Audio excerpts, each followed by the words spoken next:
ditinggal mati. Sedih nggak kira-kira? Kalau karena kesedihan ditinggal oleh orang yang dicintai, terus datang ke apotek, bisa nggak kira-kira? Ada nggak obatnya kira-kira? Mbak, saya mau mencari obat yang kira-kira bisa menghilangkan kesedihan saya. Nggak ada. Yang di apotek itu yang tersedia itu hanya obat-obat medis, penyakit-penyakit medis, mata, telinga, mulut, hidung, penyakit tangan, penyakit kaki, penyakit perut dan sebagainya, penyakit kepala dan sebagainya. Hanya itu. Kalau untuk penyakit-penyakit di luar itu nggak ada di apotek, tidak terjualkan. Atau ibu nih, maaf, ini gangguannya bukan gangguannya, keadaan yang banyak dirasakan oleh banyak orang. Katakanlah ibu punya hutang sama seseorang, jatuh temponya hari ini nih. Orang yang punya uang itu datang kepada ibu. Ibu kira-kira bingung nggak? Bingung. Saking bingungnya ibu gimana? Kadang mencipit tuh, saking takutnya mau buat keluar. Ya, ketok. Ayo gimana janjinya? Gak ada sautan dari dalam. Akhirnya orangnya pulang. Ya nanti aku pokoknya mau kesini lagi. Saya tagih kamu. Katakan. Nanti sore aku mau kesini lagi. Kira-kira ibu itu sore berani nggak ada di rumah? Nggak berani. Saking bingungnya ibu keluar rumah. Bisa nggak ibu nyari obat supaya hilang rasa bingungnya itu? Tapi kalau Al-Quran itu bisa menghilangkan segalanya. Bukan cuma menghilangkan rasanya, tapi menjadikan penawar. Apa penawar itu? Bisa menjadikan obat, bisa menjadikan bisa menjadikan orang yang bingung itu menjadi tenang, bisa menjadikan orang gelisah itu menjadi tenang. Itu awalnya. Nanti lama-lama obat itu bisa menjadikan jalan keluar yang tidak disangka-sangka. Ternyata ada rezeki dari mana saja, akhirnya bisa membayar orang yang datang itu. Maksud kita itu bisa membayar hutang dengan rezeki yang tidak disangka. Apa dalilnya? Kata Allah di dalam Al-Quran, "Wa may yattaqillaha yaj'al lahu makhraja." Pada saat kalian bertakwa kepadaku, kata Allah, aku yang menyelesaikan semua masalah kalian.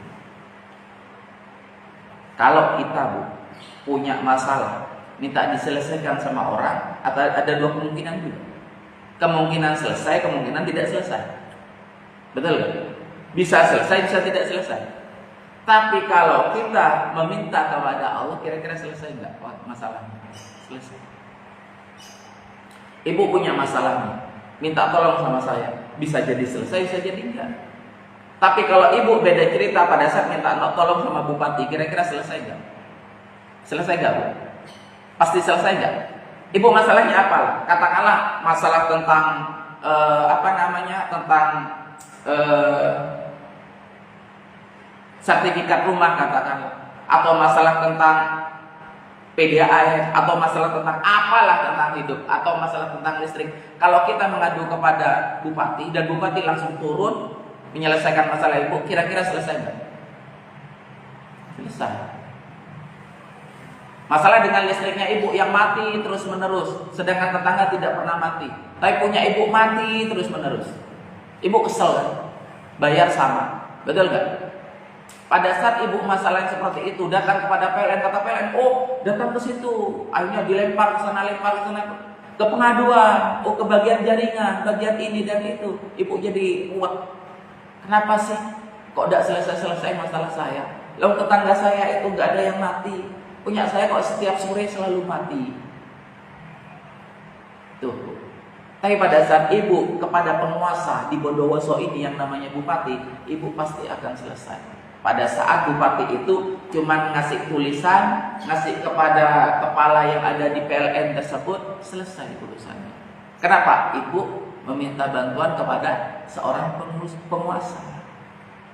Itu baru penguasa satu luar lingkup di Bondowoso. Bagaimana kalau penguasa sejagat raya yang ibu minta itu? Jadi jangan dianggap bahwasannya Al-Quran itu hanya untuk menyembuhkan penyakit-penyakit jasad saja. Apalagi kalau seumpamanya di Al-Quran itu dianggap bahwasannya ruqyah itu hanya untuk masalah-masalah non medis, masalah-masalah gangguan-gangguan setan, gangguan-gangguan jin, gangguan-gangguan terlalu kecil kalau dihubungkan hanya untuk itu. Setan itu tanpa harus diusir, dia akan terusir dengan sendirinya. Tidak ada yang kuat. Setan itu tidak ada yang kuat. Inna kaida syaitani kana dhaifah. Tidak ada yang kuat kekuatan dari setan. Bukan kekuatan, pengaruh setan itu tidak ada yang kuat. Loh, tapi buktinya itu ada yang kesurupan, Ustaz. Berarti harus diruqyah. Tanpa diruqyah pun orang kesurupan bisa, asal tahu tekniknya. Dan itu sudah saya lakukan dan harus saya ajarkan. Kebanyakan kalau berhadapan dengan orang yang kesurupan, biasanya apa yang pertama? Panik. Orang panik tidak bisa memakai akalnya. Itu yang pertama. Panik, bingung, kata orang sambil dosa, tidak sembuh, masih kesurupan, sampai dosa, sambil dosa, atira, sudah atira, masih kesurupan, bingung. Sebenarnya tanpa diruqyah pun juga bisa. Bagi saya pribadi, kesurupan itu hal yang kecil. Orang kena sihir hal yang kecil. Tidak menjadikan penyakit yang besar, penyakit yang wah begitu, yang harus diruqyah tiap hari, enggak. Kalimat Allah itu agung, Bu. Kebanyakan orang itu karena menganggap agungnya kalimat Allah itu dihadapkan dengan setan. Setan itu takut begitu. Setan itu bukan takut dengan kalimatnya. Setan takut kepada keyakinan orang yang membacanya dengan orang yang dibacakannya. Begitu. Dan nanya nih, kemarin itu nyimak gak Bu? Kemarin Jumat pagi tentang rumah akar di sana itu Zoom pagi. Kalau pagi saya nggak bisa. Pagi sekali kan 5:30. Nggak bisa ya. Rumah angker itu banyak setannya. Ada orang yang takut nggak kira-kira dengan rumah angker? Secara umum ya. Termasuk rumah yang saya tempati sekarang ini buktinya. Ngeruqyah sama Ustadz Mul sama beliau itu ternyata ada di depan setelah ngeruqyah. Saya tinggal awalnya. Saya tinggal kemana? Sholat atau kemana sama istri itu. Mas Mul, Mas Ripin, tolong diruqyah ya. Siap Ustaz, diruqyah. Habis maghrib saya datang. Ternyata sudah ada di depan rumah, di teras. Loh, kenapa di sini? Ustaz, ternyata setelah diruqyah Ustaz muncul ternyata Ustaz pocongnya Ustaz. Betul? Ngomong? Beliau berdua sama Ustaz Mul. Ustaz Mul sampai Anas selama meruqyah rumah tidak pernah Ustaz sampai seperti ini. Loh, kenapa? Langsung muncul Ustaz Ana langsung sesak Ustaz. Ustaz Mul bilang ada pocongnya, mukanya itu nggak karuan Ustaz. Diruqyah bukannya pergi, tetapi menampakkan diri. Bahasa menampakkan diri kan berarti apa? Dia itu ingin mempertahankan diri di rumah itu. Sampai dengan detik ini apakah saya meruqyah rumah itu? Enggak. Saya tidak ada meruqyah. Meskipun kata tetangga, kata orang-orang itu angker rumah itu. Betul kan? Teman-teman yang pelatihan di situ kan diganggu semua, baik yang laki atau yang perempuan, ya enggak? Waktu belum saya tempati itu dijadikan pelatihan sama saya, Bu. Dan semuanya itu diganggu. Termasuk Mbak Tuti, istrinya Mas Basri, istrinya Mas Ahmadi, diganggu semuanya. Mas siapa yang biasa ke sini? Mas Rusdi, diganggu semuanya. Begitu. Harus kita tahu dulu bahwasannya tidak semuanya rumah angker itu harus diruqyah gitu. Apa yang harus dilakukan? Supaya yang pertama tidak perlu takut, itu yang pertama. Pada saat kita meruqyah tapi dengan kita katakanlah ya, meruqyahnya itu dengan Al-Baqarah 255 katakanlah atau ayat kursi katakanlah. Itu kan salah satunya ketentuannya adalah dilantangkan bacaannya di dalam rumah itu. Allahu la ilaha illa huwal hayyul qayyum dilantangkan supaya terdengar seisi rumah itu.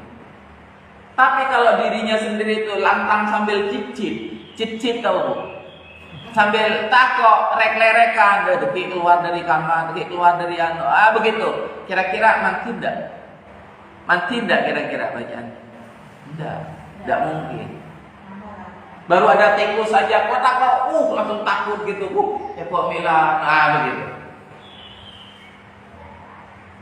Kira-kira bisa nggak meruqyah dengan perasaan yang seperti itu, dengan perasaan yang kacau balau seperti itu, perasaan takut kayak itu? Nggak bisa.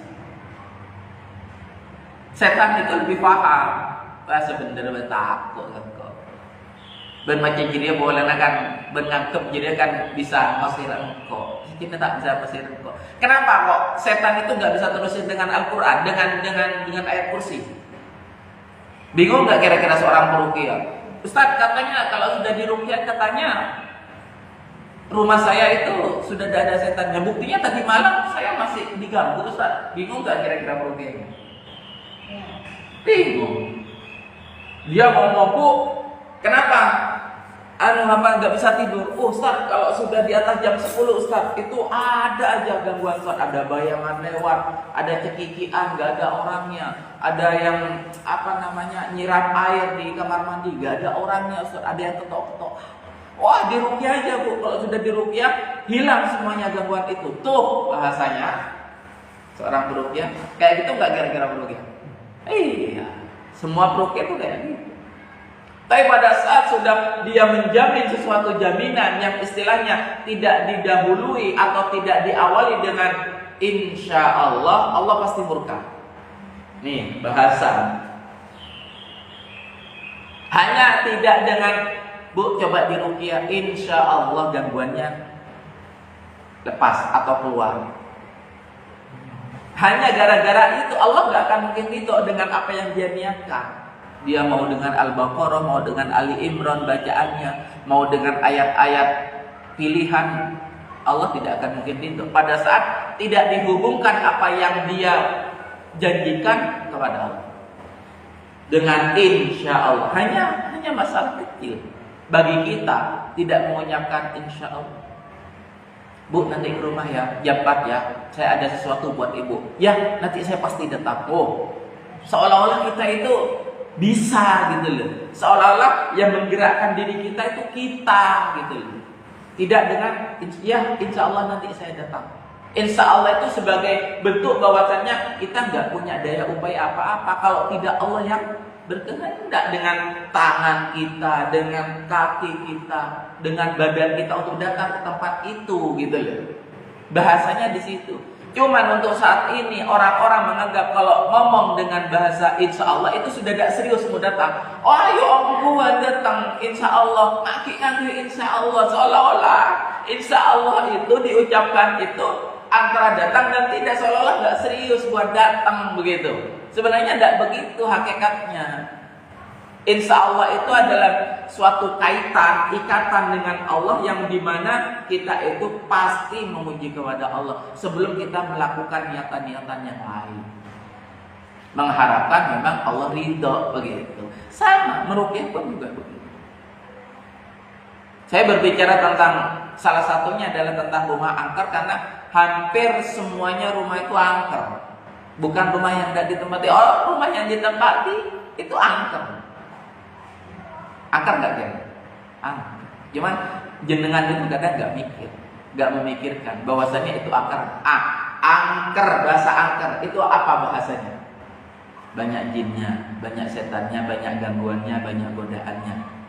Tidak ada ketentraman di dalamnya, selalu gelisah di dalamnya si penghuninya, selalu cekcok antara anak dengan orang tuanya, antara istri dengan suaminya, dan macam-macam. Betul kan? Itulah angker, bahasa angker. Suram. Ya, suram, tidak ada cahaya di dalam rumah itu, tak jember di dalam rumah itu begitu. Jadi kalau orang masuk itu rumah cek sorot rumah. Bahasa itu. Jadi bahasa kita itu angker. Bahasa saya angker itu dengan bahasa guru saya Ustadz Naif, dengan bahasa ulama-ulama yang lain. Sebenarnya angker itu bukan hanya terletak kepada rumah kosong. Rumah yang ditempati oleh banyak jin. Bukan cuma itu sebenarnya. Angker itu pada saat memang kita tinggal di rumah dan kita tidak bisa menjalankan ibadah seoptimal mungkin. Itu sudah angker. Tadi malam ibu tahajud? Ibu tahajud tadi malam?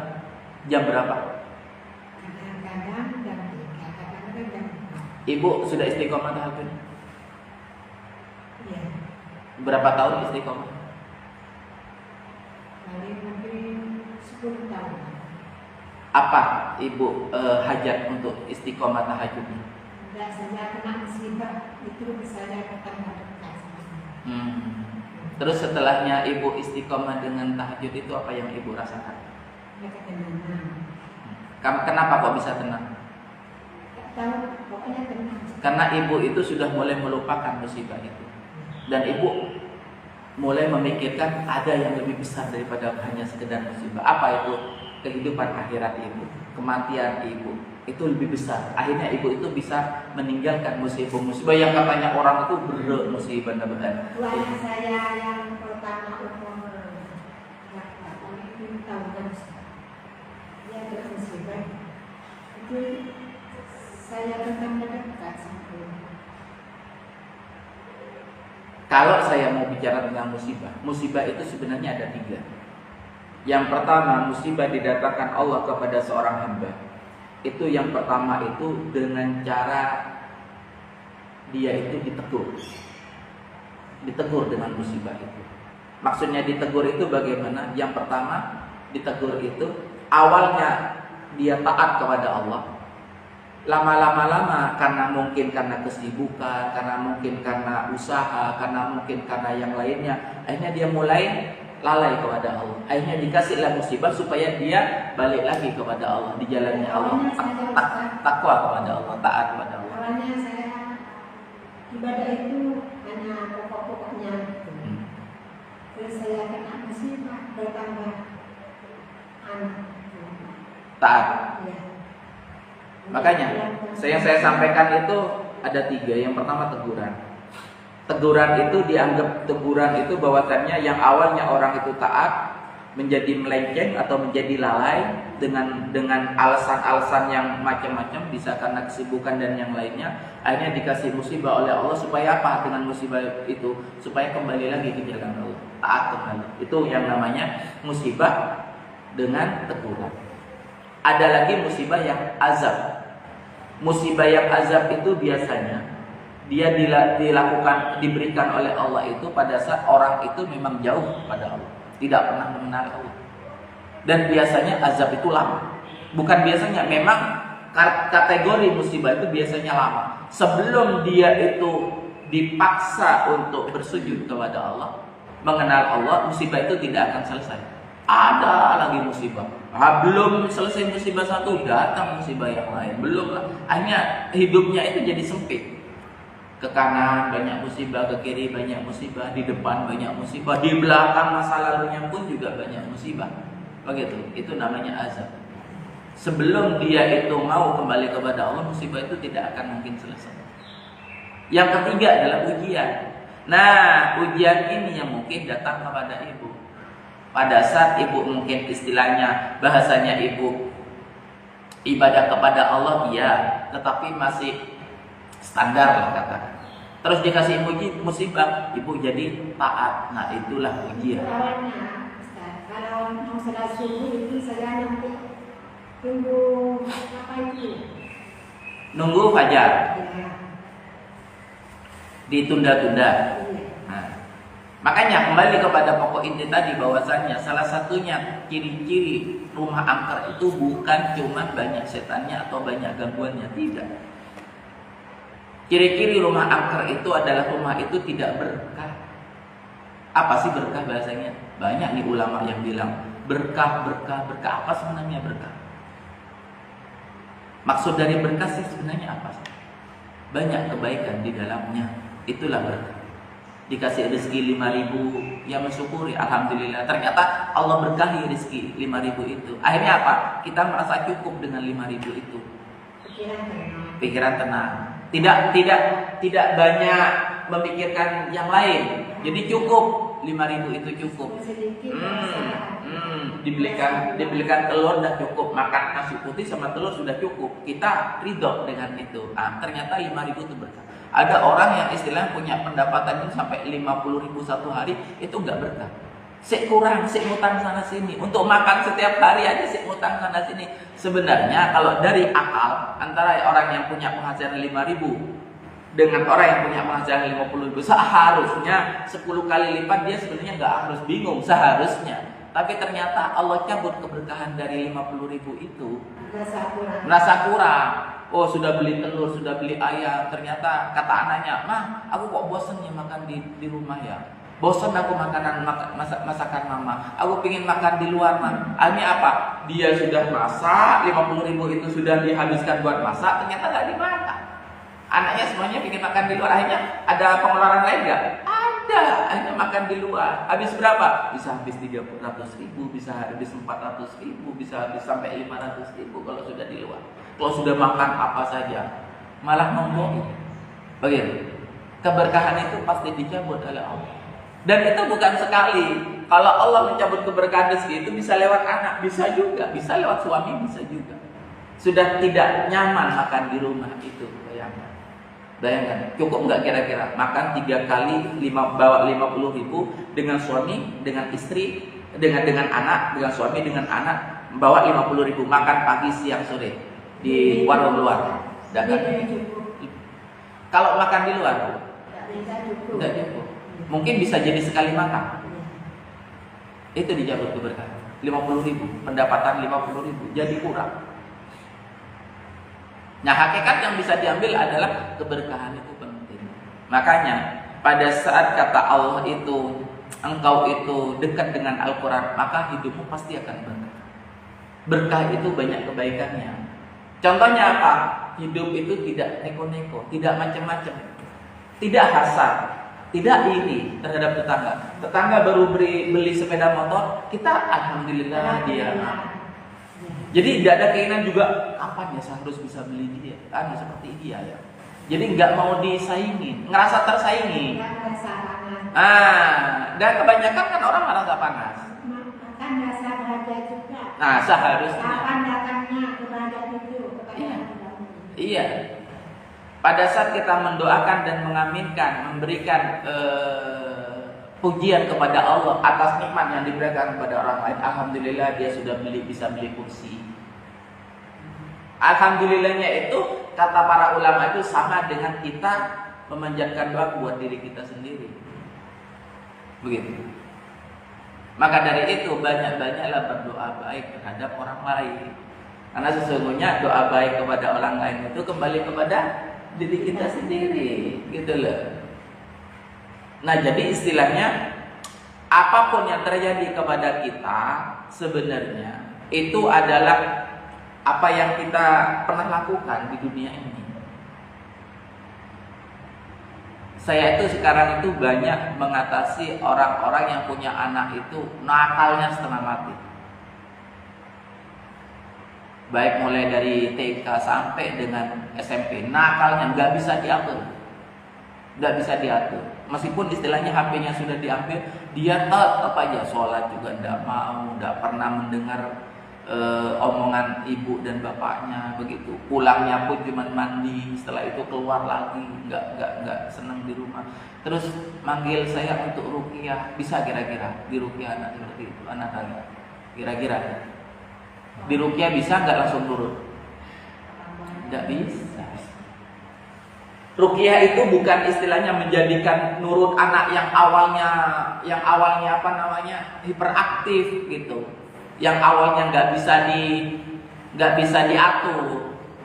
Jadi orang pemahamannya tuh salah gitu. Ustaz, saya ingin meruqyah anak saya. Kenapa? Anak saya bandel, Ustaz. Bandelnya setengah mati. Saya ngomong, bapaknya ngomong, nggak pernah didengar. HP sudah saya ambil, Ustaz. Ternyata apa? Dia main sama tetangga, anak tetangga, dak pulang-pulang. Itu kalau gerak maghrib dak pulang, dari pagi sampai sore. Kalau sudah libur sekolah dak pulang-pulang. Sekolah pun juga begitu, banyak bolosnya. ikut teman-temannya main di sawah, main di sungai. Saya ingin meruqyah anak saya Ustaz, supaya anak saya jadi penurut. Bisa nggak kira-kira?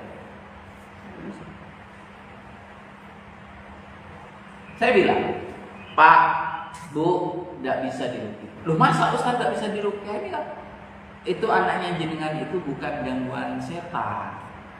Anak jenengan itu bukan kena sihir. Anak jenengan bukan punya penyakit jasmani. Bukan punya penyakit rohani, tidak. Itu penyakit akhlak, Pak, Bu. Dan ruqyah itu bukan tidak bisa. Ada tahapan-tahapannya untuk seperti itu. Akhirnya apa? Yang saya tanyakan kepada orang tuanya adalah bagaimana pada saat hamilnya si anak itu, kondisinya bagaimana saat hamilnya si ibunya. Maksudnya apa Ustaz? Maksudnya yang pertama, apakah ibunya waktu hamil anak itu pernah diminumkan atau dimakankan harta haram? Barulah dia bilang iya Ustaz. Tapi harta haramnya bukan dari ngecok Ustaz, bukan dari ngambil hak orang lain, tidak Ustaz. Harta haramnya itu saya itu masih riba. Dan riba itu dianggap hal biasa. Tahu riba? Riba. Pinjam uang riba gitu ya. Itu riba. Iya, riba. Membungakan uang. Baik kita meminjam atau kita yang meminjamkan. Makanya kalau kita membaca Al-Baqarah ayat 276 tentang riba itu, kata Allah, pada saat engkau itu tidak mau meninggalkan riba, maka aku akan memusuhi engkau dengan Rasulku.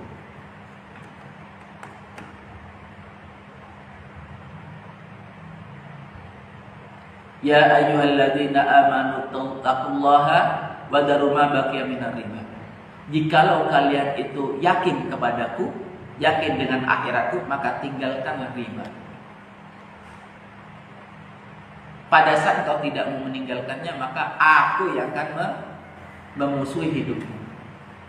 Kira-kira pada saat dimusuhi oleh Allah, bisa gak diruqyah? Saya nanya saja. Tidak cukup. Tidak cukup istighfar. Jangan ya. Kalau misalnya uang pinjam uangnya, jangan lagi. Nah kalau masih ada cicilan, harus melunasi. Iya, berusaha melunasi. Bukan cuma istighfar. Kalau masih sampai dengan detik ini masih punya cicilan riba, itu harus melunasi. Berusaha untuk melunasi, meskipun istilahnya dengan cara menjual barang-barang yang ada. Baru bisa sembuh. Meskipun tidak diruqyah pun, pada saat sudah dilunasi, ditaubati, diistighfari, insya Allah akan dengan serta-merta akan melembutkan hati anaknya. Hati anaknya keras itu karena apa? Karena banyak barang-barang yang masuk kepadanya yang tidak Allah ridho. Sudah menjadi darah, sudah menjadi tulang, sudah menjadi daging. Berapa tahun itu? Mulai dari pertama mengandung sampai dengan anaknya usia 10-11 tahun, kelas 5, kelas 6 menjadi bandel. Jangan menyalahkan. Harusnya menyalahkan pada diri sendiri. Wa ma asabakum min musibah, kata Allah, tidaklah aku berikan kalian musibah fa bima kasabat aydikum, kecuali itu karena dosa-dosa kalian kepada aku. Kita berdosa nih kepada Allah sekarang. Belum tentu Allah akan mengazab kita sekarang, tidak, mungkin sebulan lagi, mungkin setahun lagi, mungkin 10 tahun lagi, atau kalau tidak di dunia, nanti azabnya akan ketemu kita dengan Allah di akhirat. Begitu. Jadi nggak bisa orang dosa ringan, dosa kecil. Salah satu dosa kecil apa? Ngomongin orang, senyaman itu ya. Jika apa? Yuk. Aro kan yuk, maka abin bentau yuk. Aro yo calon anak, aro rengan yuk. Kok tahu sudah jadi, datang lagi. Ya bentau ya kok tahu sudah. Tambah orang, tambah nyaman itu ngobrolnya. Apalagi kalau nyambung. Itu biasanya perempuan, kalau laki-laki kan tidak suka ngomongin orang. Kebanyakan laki-laki tak senang ya, tak senang. Kalau perempuan itu kan ya senengnya, apalagi pas tambahin, oh iya yo, kok cerdik kenalan, kenal be nyalon orang kalau cek aduh sudah. Biasanya masak tak ketia masak gitu. Biasa nak kerja tak kada gitu. Oh, duhur lah yuk, tak kada oke nyaman nyaman saya kayak gitu. Kan ghibah. Sedangkan kata Rasul itu orang yang menggibah saudaranya sama halnya dengan kalian memakan bangkai dia, bangkai saudaranya sendiri.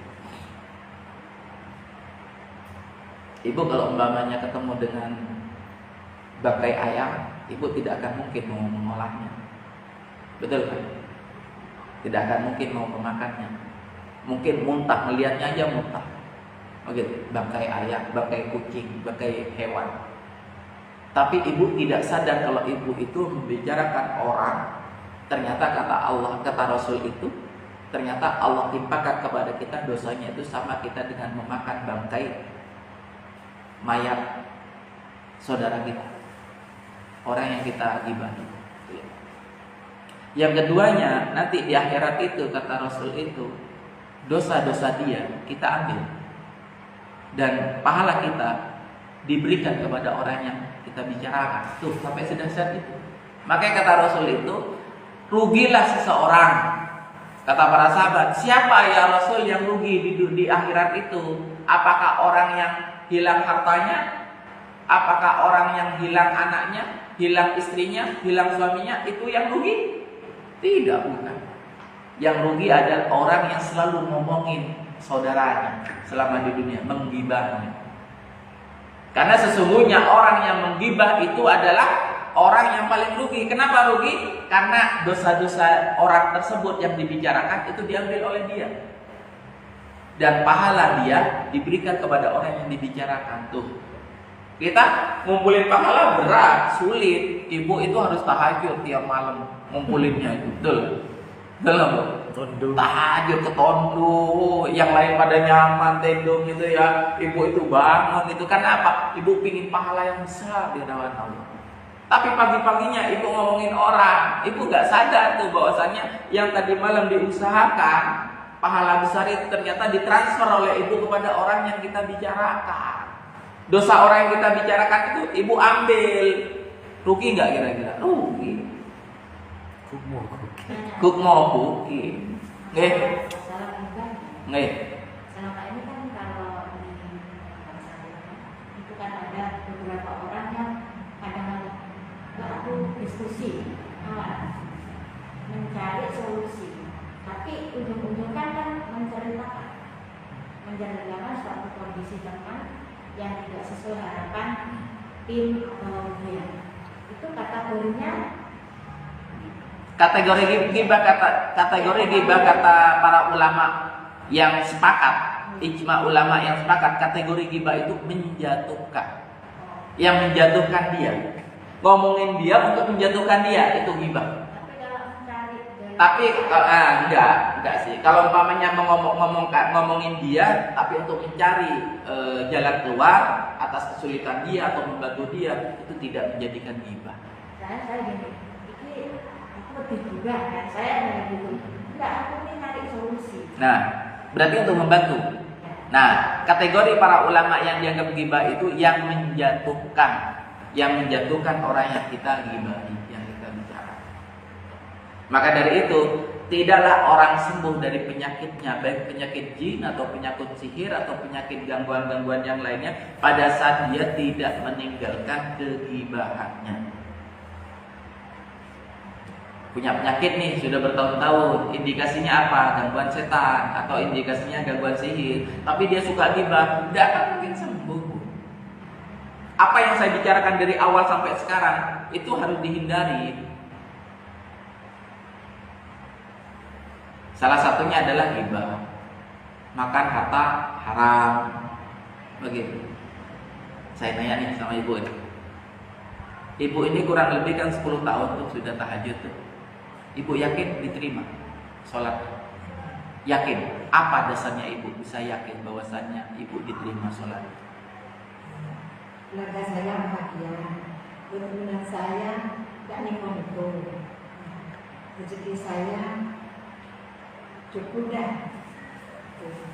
Kiraan dengan Apa tolong ikut? Apakah dasar itu yang menjadikan ibu yakin kalau sholat ibu diterima? Karena ada kebahagiaan, karena tidak neko-neko, karena ada ketenangan, karena ada kecukupan. Itu jadi dasar ibu menganggap sholat ibu diterima? kan harus yakin.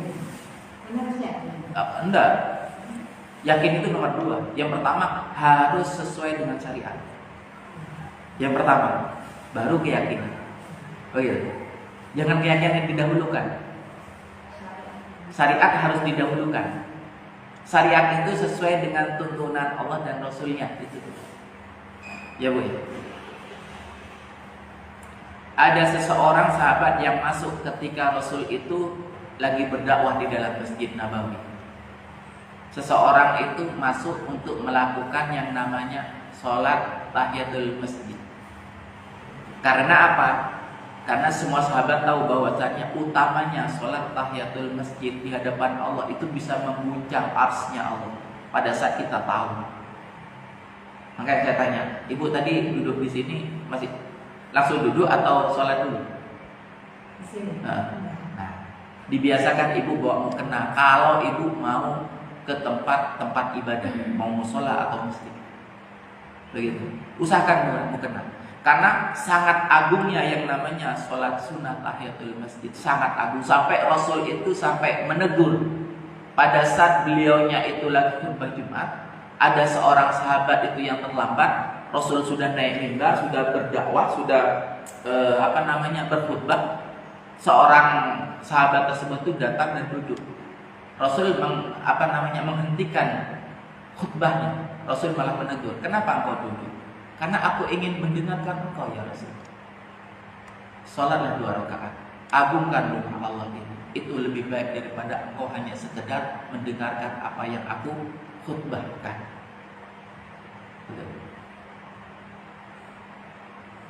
Kata para ulama, jikalau kita tahu pahalanya itu bisa mengguncang arsy-Nya Allah, hanya 2 rakaat.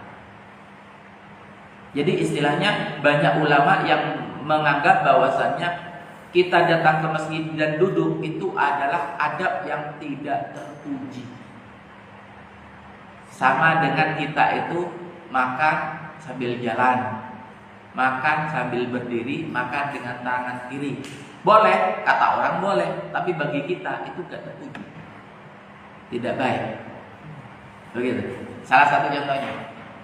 Terus kata Rasul, pada saat seorang sahabat tersebut itu datang dan langsung sholat tahiyatul masjid, kata Rasul, setelah dia selesai, kata Rasul, kesinilah engkau, ya sahabatku. Ya Rasulullah, engkau barusan sholat apa? Sholat tahiyatul masjid ya Rasulullah. Kembali engkau sholat 2 rakaat, ulangi sholatmu. Sholat, Rasul terus menjalankan apa yang ditubahkan, apa yang diberikan dakwahnya kepada para sahabat yang lain. Setelah selesai dipanggil, kamu barusan sudah sholat 2 rakaat. Sudah ya Rasul. Sholat lagi. Mulai bingung. Untuk sholat yang ketiga kalinya sudah mulai bingung seorang sahabat tersebut. Kenapa ya Rasul? Sholat lagi. Setelah sholat dipanggil lagi oleh Rasul. Kamu sudah sholat 2 rakaat barusan? Iya sudah ya Rasul. Sholat lagi. Keempat kalinya. Sudah sholat keempat kalinya dipanggil lagi oleh ya Rasul. Ya Rasulullah, aku tidak bisa sholat sesempurna ini, lebih sempurna daripada ini. Ini yang aku bisa ya Rasul. Sesungguhnya sholat itu tidak akan mungkin diterima oleh Allah. Tuh, Rasul sudah tahu. Kenapa harus diulangi? Karena sholat itu tidak akan mungkin diterima. Ada rukun-rukun yang tidak sesuai dengan apa yang Allah inginkan dari engkau pada saat engkau itu lagi sholat kepada Allah. Apa itu? Yutimma ruku'a wa la yutimma sujudah. Engkau sempurna rukunya tapi tidak sempurna sujudnya. Dan begitu juga sebaliknya. Yutimma sujudah wa la yutimma ruku'a. Dan engkau sempurna sujudnya tapi engkau tidak sempurna rukunya. Dan itu yang menjadikan engkau itu tidak diterima sholatmu gitu. Jadi kalau kita tidak pernah mau belajar tata cara sholatnya Rasul, kita tidak akan mungkin bisa menjamin sholat kita itu bisa diterima. Bagaimana ruku yang benar? Ruku yang benar itu, jadi istilahnya punggung itu sampai sejajar. sejajar, sehingga kata Rasul itu jikalau ada gelas yang ditaruh air di dalamnya dan ditaruh di punggung orang yang lagi ruku, itu tidak akan jatuh. Saking apa namanya? Saking ratanya, lurusnya. Itu yang pertama. Yang kedua, tumakninah bacaannya, tartil bacaannya. Maksudnya tartil itu perlahan-lahan dihayati. Subhana rabbiyal azim wa bihamdihi. Subhana rabbiyal azim wa bihamdihi. Subhana rabbiyal azim wa bihamdihi. Berapa lama itu kira-kira? Setengah menit. Setelah itu i'tidal dengan sempurna. Sampai dengan tegak setegak-tegaknya. Bukan masih bungkuk langsung sujud. Dan sujudnya pun juga ini yang paling banyak orang. Ada berapa pada saat orang sujud itu yang menyentuh tanahnya? Ada berapa bagian? Dihitung. Dahi, hidung, terus telapak tangan, terus siku, lutut, terus jemari kaki. Jemari kaki ini sebagian atau sempurna? Saya nanya, sempurna atau sebagian? Sempurna. Sempurna. Dan satu lagi, apa itu? Menutup kakinya. Yo. Ini tidak ada istilahnya ulama yang istilahnya para ustaz-ustaz atau kiai-kiai yang menyempurnakan sholat kita itu. Sedangkan ini yang menjadikan kaidah diterimanya sholat kita. Hanya satu gerakan, yaitu sujudnya saja. Sampai Rasul bilang kepada sahabat tersebut itu, engkau tidak akan mungkin diterima sholatmu jikalau sholatmu seperti itu. Gitu bahasa kita itu. 6 ini harus dilakukan pada saat sujud. Harus menyentuh tanah 5. Harus dilakukan merapatkan kaki kanan dan kiri satu kali.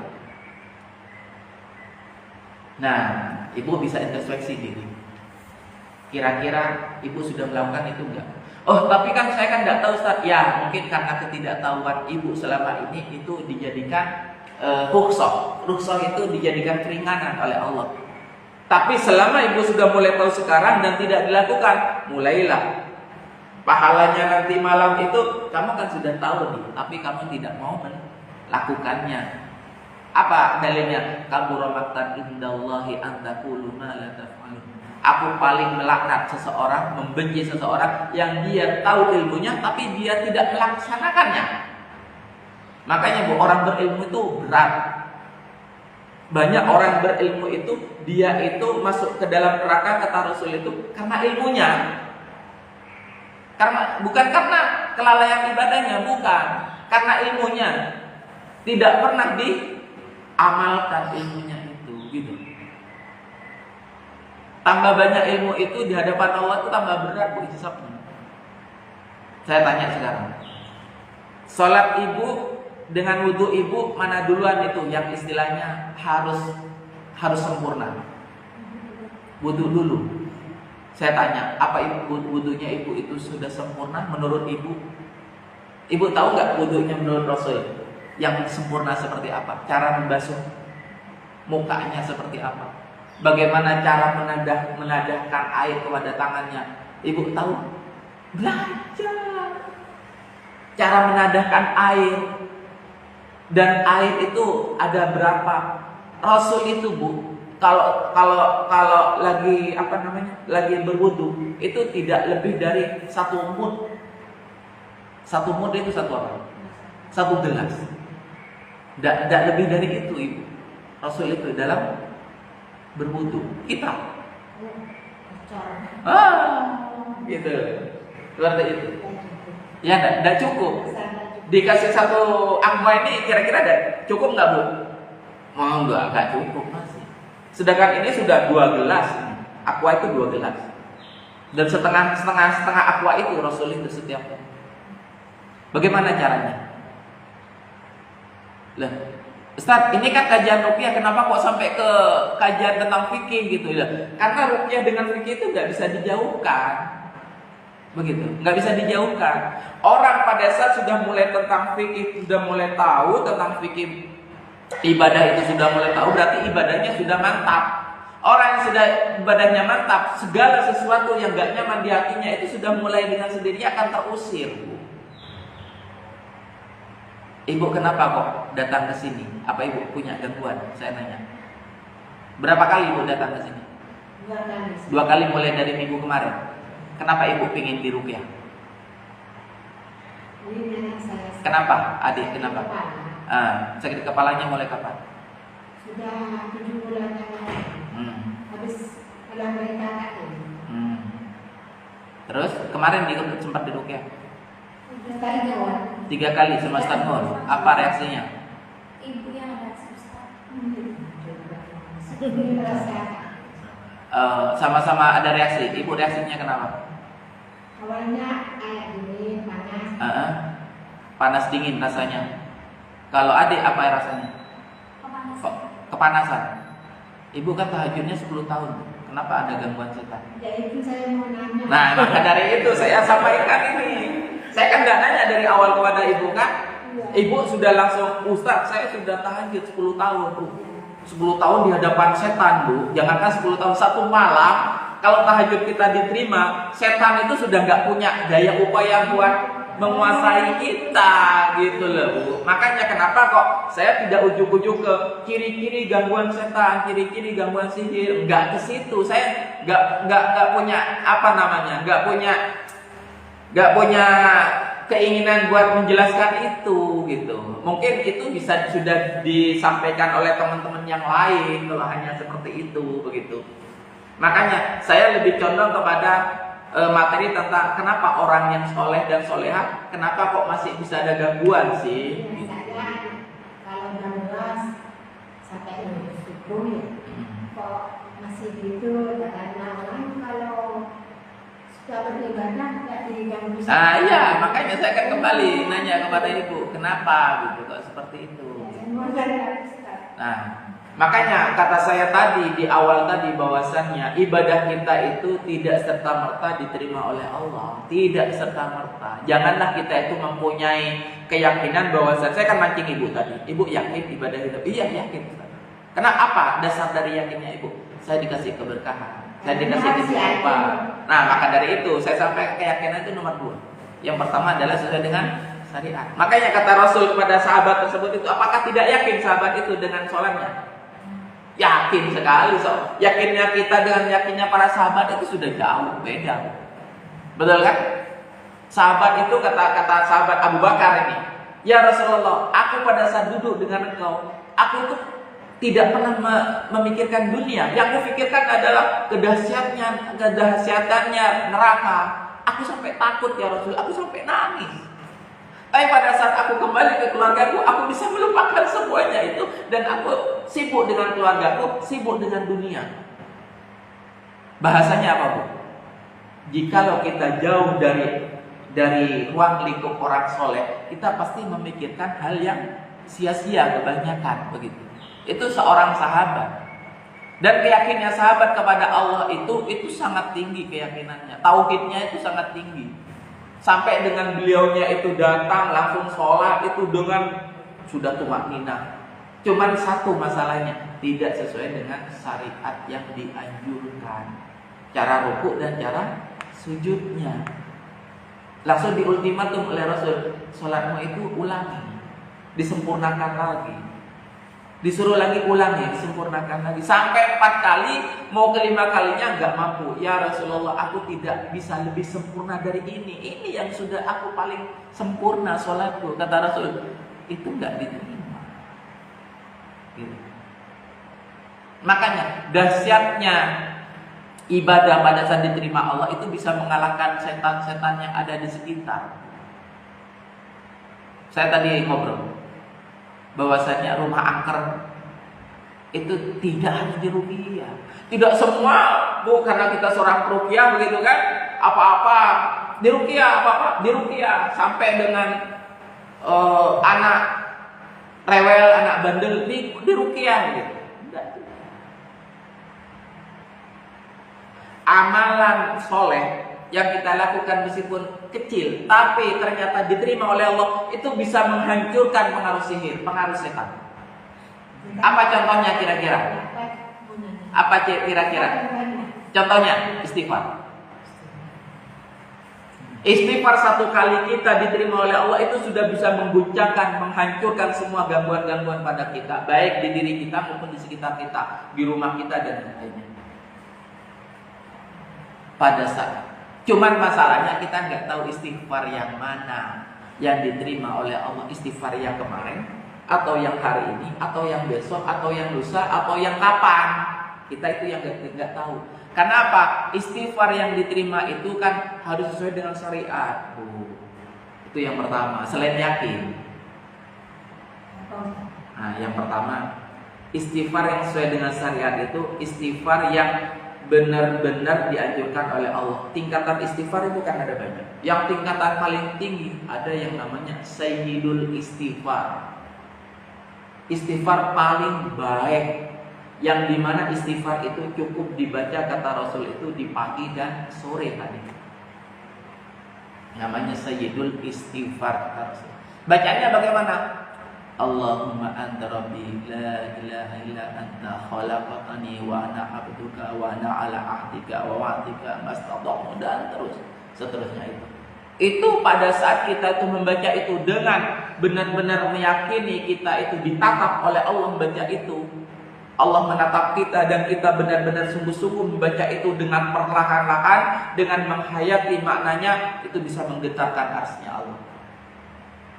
Pada saat satu sayyidul istighfar itu diterima oleh Allah, hancurlah pengaruh-pengaruh setan. Itu setan itu nggak ada kekuatannya sama sekali.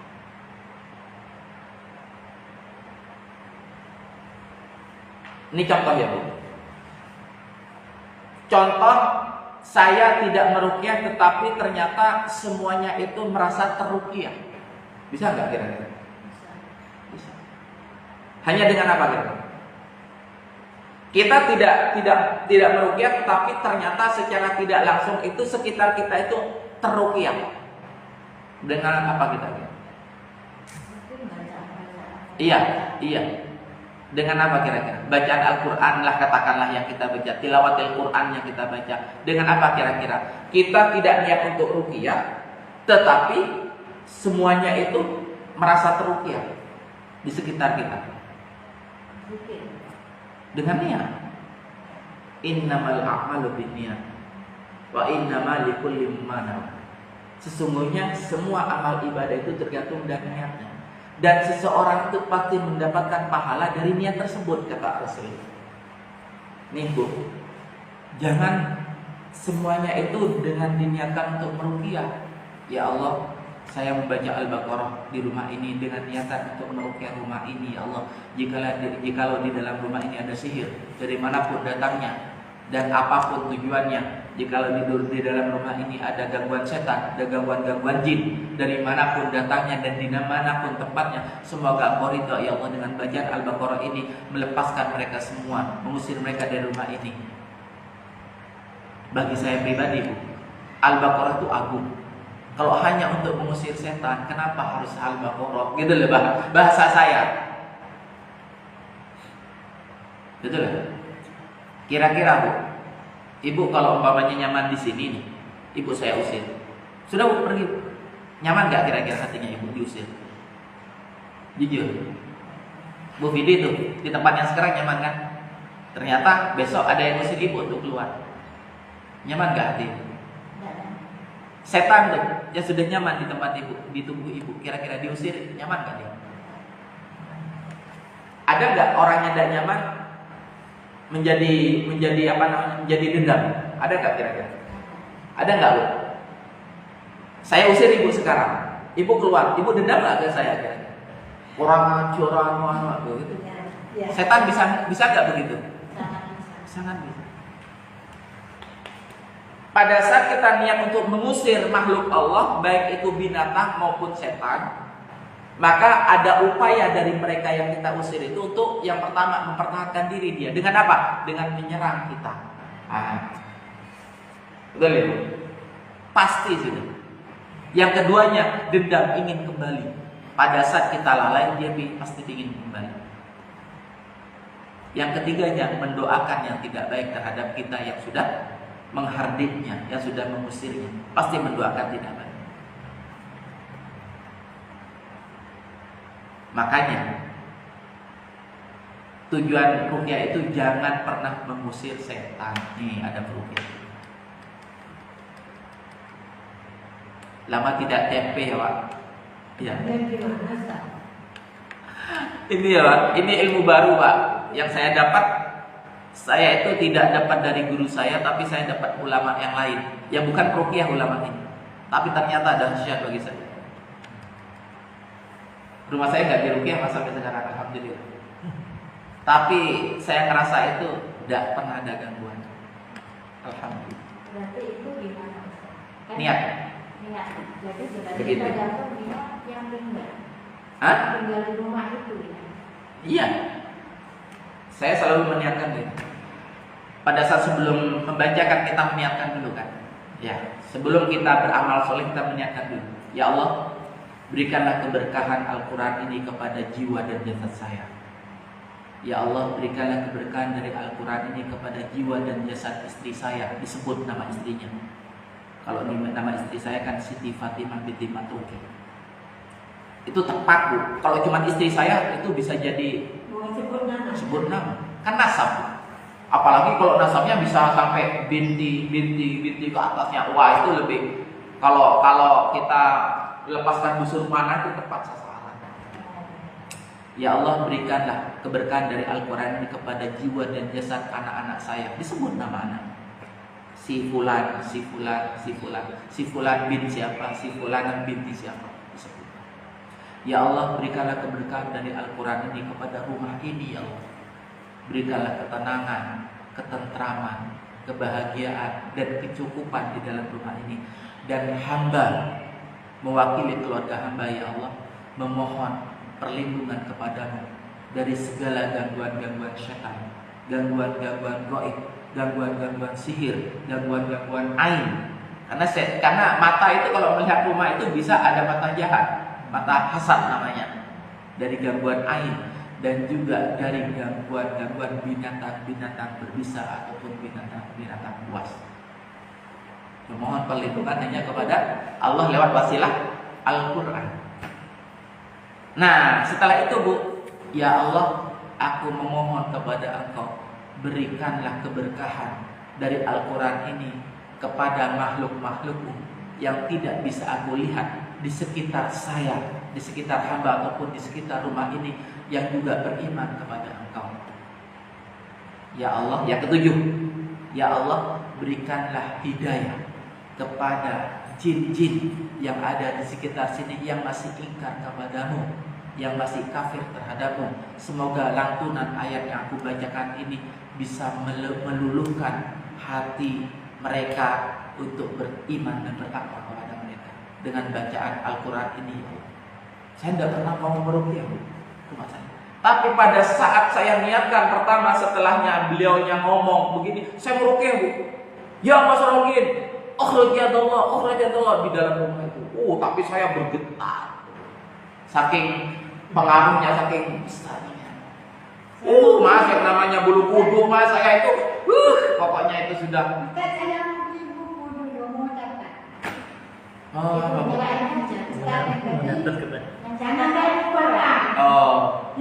Ibu punya WhatsApp?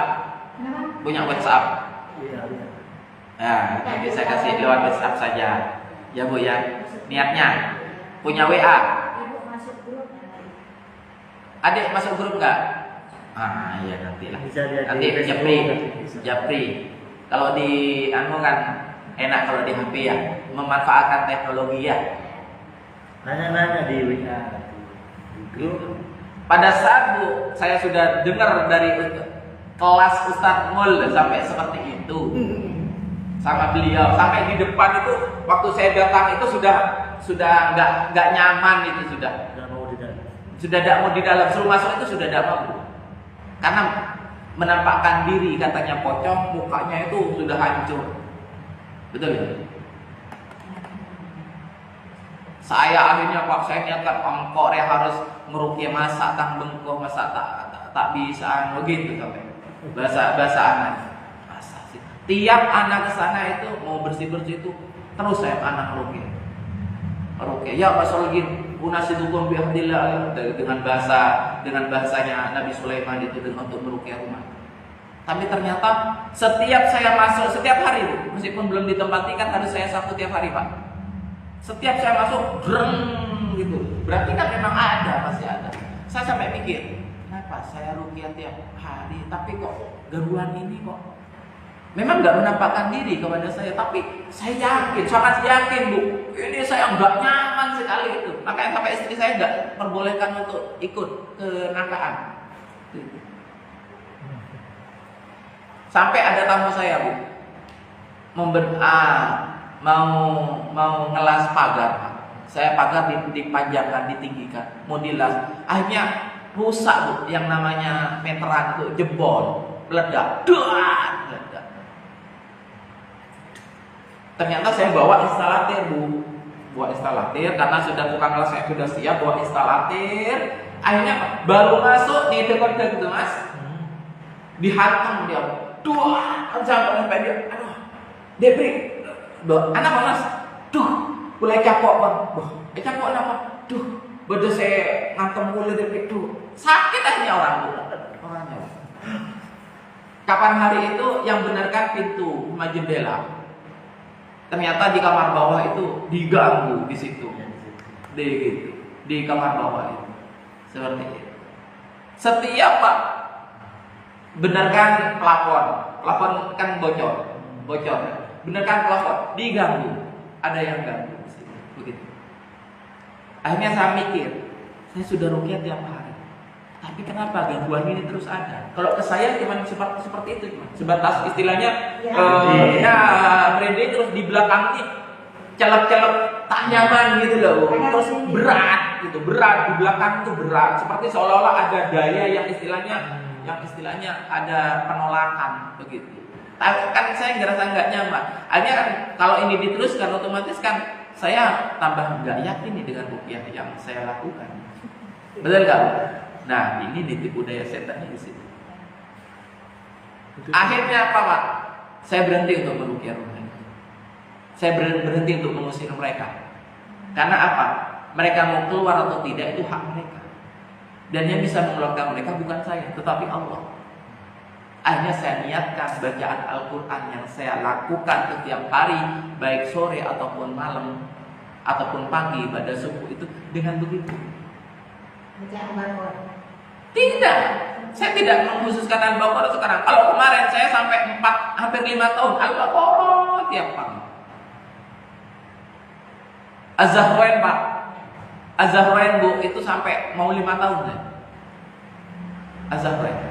Ternyata gangguan itu masih tuh dengan Az-Zahrain. Saya bilang kepada pasien-pasien saya, terutama Mbak Tuti itu juga kan Al-Baqarah kan meskipun tidak Az-Zahrain.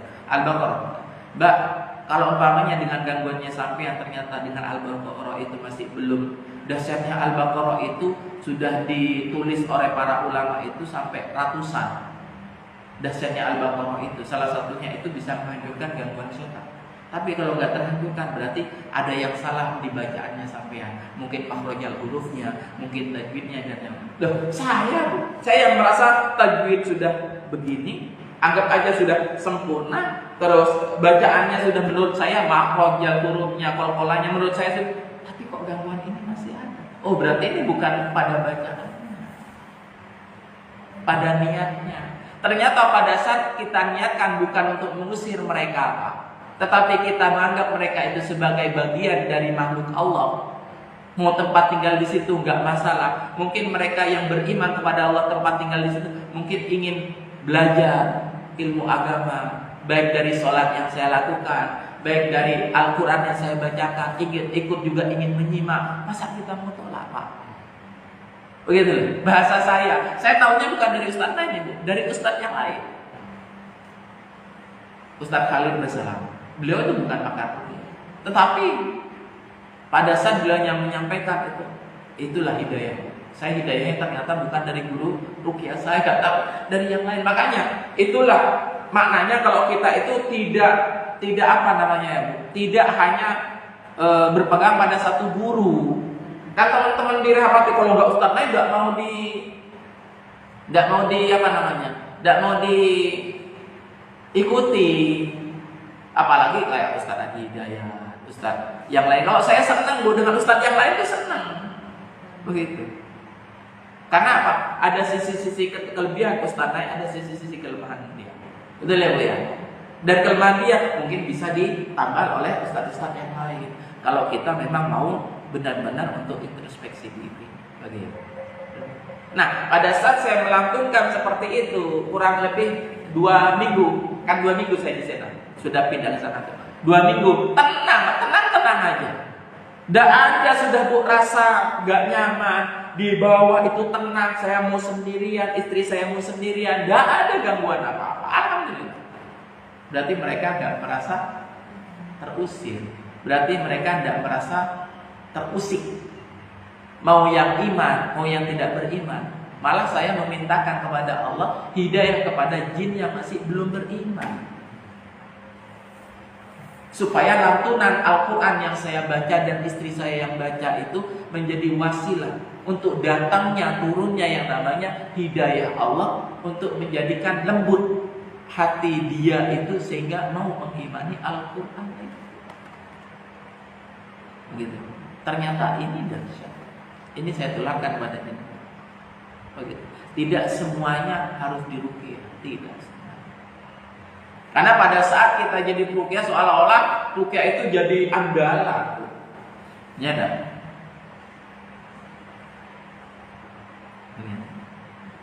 Seperti yang saya rasakan di Ustaz. Gimana? Saya mendengarkan Asmaul Husna pun bisa jadi itu ruqyah. Bisa jadi. Jadi apapun kalimat-kalimat yang dari Allah, kalau memang hati kita sudah cocok, di situ memang sudah bereaksi. Jangankan itu, amal soleh aja. Meskipun itu amal soleh kan banyak. Bisa Al-Quran, bisa zikir, amal soleh itu bisa sedekah. Nah, pada saat ibu sedekah benar-benar ikhlas karena Allah, tidak mengharapkan apa-apa, hanya karena Allah. Pada saat Allah terima, itu sudah bisa meruqyah diri kita. Makanya kata Rasul di dalam sabdanya, dawu mardukum bisodaqah, obati penyakit kalian itu dengan sedekah. Karena ada penyakit-penyakit tertentu yang tidak bisa diobati dengan ruqyah. Kata siapa ruqyah bisa mengobati segalanya? Enggak. Begitu. Makanya, jadi seorang peruqyah itu jangan istilahnya pas buta. Maksudnya buta itu selalu semuanya itu bisa diruqyah, begitu. Enggak juga. Ada hal-hal yang tidak bisa diruqyah. Contohnya apa Bu? Kira-kira orang-orang yang tidak bisa diruqyah. Ini saya sampaikan. Kalau teman-teman mungkin tidak berani menyampaikan ada orang yang tidak bisa diruqyah. Hampir semuanya bisa diruqyah kalau teman-teman. Tapi kalau saya lebih condong memberikan pemahaman ada orang tertentu yang tidak bisa diruqyah. Enggak. Orang yang tidak mau membuka hati, apakah bisa? Iya. Ada Bisa. orang nggak ingin gitu. Tidak ingin diruqyah. Iya. Tapi bisa dengan diruqyah tanpa disadari, bisa. Pada saat katakanlah contoh ya Bu, si suaminya tidak mau diruqyah, tapi si istrinya mempunyai firasat, mempunyai feeling kalau si suaminya ada gangguan-gangguan, entah karena kena pelet. Wanita lain kata ini bahasa saya karena saya punya pasien di 514 ini, istrinya tuh begitu, tapi suaminya tidak mau diruqyah awalnya. Terus saya bilang ke istrinya, Bu, ibu sering baca Al-Quran? Tidak pernah sama sekali. Tapi bisa baca, bisa tapi terbata-bata. Ya sudah tidak apa-apa, terbata-bata. Karena Allah tidak melihat dari banyaknya yang ibu baca, tetapi Allah melihat dari niat tulusnya ibu untuk membuka Al-Quran. Dari situ. Dan niatkan ya Bu, meskipun suaminya tidur, ibu di samping suaminya baca Al-Quran, apapun suratnya. Terus dengan niat, ya Allah jadikanlah wasilah untuk hidayah suami saya, sehingga suami saya mau dilakukan ruqyah. Begitu saja. meminta hidayah kepada Allah, wasilah. Akhirnya apa? Dibaca oleh cuman 2 kali atau 3 kali katanya baca Al-Quran di samping suaminya yang lagi tidur. Akhirnya suaminya sendiri yang minta diruqyah. Tergila-gila sama orang aborsi. Tapi dia sadar kalau dia itu tergila-gila, kayaknya tapi kayak ada daya tarik yang harus datang ke rumah wanita itu begitu si suaminya itu. Pada saat mau diruqyah itu sih ngobrol dulu. Maaf Pak, jenengan apakah tahu kalau ini salah? Iya, Ustaz, saya tahu. Saya tahu, tapi ada sesuatu yang menyeret saya ke sana. Saya nih Ustaz, mau sepedahan sore tadi, mau sepedahan. Sebenarnya saya niatnya tuh mau sepedahan ke utara. Tapi ada sesuatu yang menjadikan saya itu harus ke selatan, Ustaz. Ternyata terus ke selatan sampai ke markas, ternyata ada yang menarik saya harus ke rumah itu, ke rumah perempuan itu, Ustaz. Gitu. Ini salah satu pengaruh sihir ini. Sihir mahabbah namanya, sihir pelet. Kalau kita bahasanya sihir apa ya Bu? Peneser. Iya, peneser. Iya, letre lah bahasa kita. Begitu. Berarti Ustaz, ada beberapa teman saya yang mempunyai pikiran seperti itu. Mereka ingin suaminya itu diruqyah, tapi kan tidak mau. Berarti salah satu cara begitu. Salah satu caranya adalah, masalahnya apa? Seorang istri itu ingin suaminya diruqyah itu, tapi istrinya sendiri tidak mau menjadikan wasilah dia ruqyah suaminya. Contoh, suaminya ada masalah, tapi istrinya nggak mau buka Al-Quran, nggak mau sholat tepat pada waktunya. Jadi sulit, hanya mengandalkan orang lain untuk menyembuhkan suaminya. Bahasanya begitu. Berarti intinya istrinya juga harus melakukan sesuatu. Bukan salah satunya, awal harus istrinya dulu, karena bisa jadi niat baik istrinya itu bisa jadi keimanan istrinya itu bisa jadi amal-amal soleh istrinya itu menjadi wasilah ruqyah secara tidak sadar jikalau diniatkan oleh istrinya itu. Salah satunya zikir ya. Ya Allah, jadikanlah zikir yang saya lantunkan ini ya Allah untuk meruqyah suami saya. Jadikan wasilah untuk meruqyah suami saya ya Allah. Jangan diungkap bla bla bla suami saya sekarang begini. Allah sudah tahu. Simple saja sih. Kalau terlalu banyak nanti malah malas yang mau berniat. Kalau terlalu banyak nanti seperti tadi kayaknya malas. Ya, saya sendiri karena sudah terbiasa niatnya seperti itu. Ya panjang pun juga hafal saya Bu, karena sudah terbiasa begitu. Dan itu rangkaian kata-kata saya sendiri.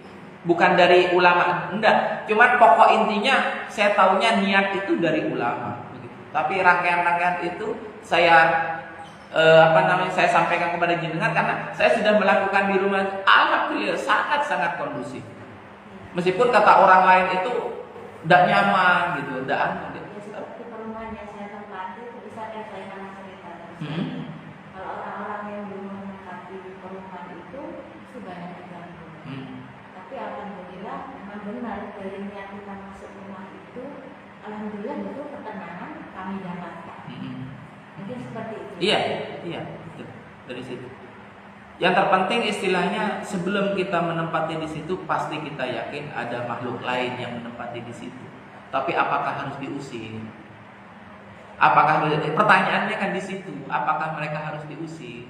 Kalaupun toh ternyata memang mereka itu ingin berbagi tempat dengan kita dengan tujuan mereka ingin menambah keimanan juga kepada Allah, ingin menambah wawasan kepada kita, ingin belajar kepada kita, baik sholat kita, baik dari ngaji kita, baik dari muamalah kita, mereka juga ingin belajar. Kenapa harus kita usir mereka? Gitu bahasa.